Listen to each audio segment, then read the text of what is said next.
مسند احمد بن حنبل کی حدیث نمبر ہے 7975۔ حضرت سیدنا ابو ہریرہ رضی اللہ تعالی عنہ بیان فرماتے ہیں کہ نبی سرور عالم صلی اللہ علیہ وآلہ وسلم نے ارشاد فرمایا،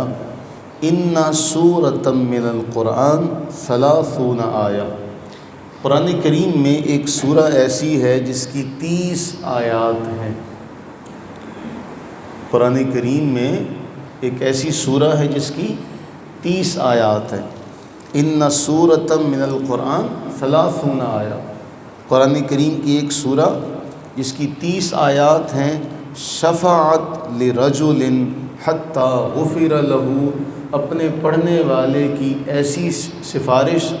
ایسی شفاعت اللہ کے حضور کرتی ہے یا کرے گی کہ اپنے پڑھنے والے کی بخشش کر دے گی۔ جو اس سورہ کو پڑھنے والا ہوگا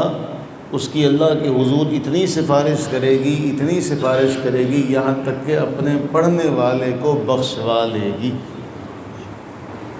فرمایا وَهِيَ تَبَارَكَ الَّذِي بِيَدِهِ الْمُلْكُ، فرمایا وہ سورہ ملک ہے، سورہ ملک ہے۔ تو اس سورہ کے حوالے سے اس کو اپنا ذہن بنائیں کہ اس کی بھی تلاوت کا معمول بنا لیں کہ سورہ ملک کو اگر ہفتے میں، اگر روزانہ نہیں پڑھ سکتے تو ہفتے میں ایک آدھ بار اس کو پڑھ لیا جائے، کہ سورہ ملک پڑھی جائے۔ اللہ کے نبی علیہ الصلوۃ والتسلیم نے ارشاد فرمایا یہ اپنے پڑھنے والے کی سفارش کرے گی۔ اور آگے جو جملہ ہے نا، ایک ہے کہ سفارش کرے گی، لیکن دوسرا جو بڑا امید افزا جملہ ہے کہ سفارش کرے گی یہاں تک کہ اس کو بخشوائے گی۔ یعنی اس کا مطلب یہ، اچھا علامہ جلال الدین سیوطی رحمہ اللہ نے اس کو اس انداز سے لکھا تھا کہ اللہ تعالیٰ کے حضور جا کے عرض کرے گی، یا اللہ میں تیرا کلام ہوں اور میں اب اس جو میرا پڑھنے والا تھا میں اس کی سفارش لے کر تیرے پاس آئی، تو یہ اتنا بڑا اعزاز ہوگا کہ ہم اس کا اندازہ نہیں لگا سکتے۔ اللہ کے نبی علیہ السلام نے اس لیے فرمایا کہ قرآن میں ایک سورہ ہے جس کی 30 آیات ہے۔ ہم نے بڑا کچھ یاد کیا ہوا ہے، تو یہ ان جو ہم نے یاد کر رکھا ہے ان میں بہت ساری غیر ضروری چیزیں بھی ہوں گی، ضروری چیزوں کے ساتھ ساتھ غیر ضروری چیزیں بھی ہوں گی، تو ہم اس کو بھی اپنا معمول بنا لیں کہ اس سورہ کا معمول بنائیں تلاوت کرنے کا۔ ہمارے ایک دوست ہیں علامہ ظفر اقبال فریدی صاحب، ان کا یہ معمول ہم نے دیکھا کہ وہ رات کو عشاء کی نماز کے بعد وہ تلاوت کیا کرتے سورہ ملک روزانہ۔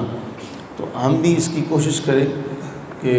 سورہ ملک کی تلاوت کا معمول بنایا جائے، اس نیت کے ساتھ کہ یہ ہماری سفارش کرے گی، اس نیت کے ساتھ کہ یہ اللہ کے حضور ہماری طرف سے وکیل بنے گی۔ اور پورے قرآن کے حوالے سے تو علامہ سیوطی رحمہ اللہ نے لکھا ہوا ہے کہ جب انسان کو قبر میں رکھا جائے گا تو پھر قرآن اس اپنے پڑھنے والے سے کہے گا، تو نے دنیا میں مجھے نہیں چھوڑا تھا، دنیا میں تو نے میرے ساتھ تعلق قائم رکھا تھا، اب دیکھ میں تجھے اس تعلق کی بہار دکھاتا ہوں۔ تو قرآن اللہ کے حضور جائے گا، علامہ سیوطی نقل فرماتے ہیں کہ وہاں سے جنت کے بستر، جنت کی نعمتیں وہ سب کی سب لے کر آئے گا، اور وہ مسلمان میت کو جب وہ ساری نعمتیں ملیں گی تو پھر قرآن کہے گا، دیکھا دوستی اسے کہتے ہیں جو میں تیرے ساتھ تعلق قائم رکھا۔ تو ہمیں اللہ تعالیٰ ان کے قرآن کے ساتھ دوستی اور تعلق قائم کرنے کی توفیق عطا فرمائے، آمین ثم آمین۔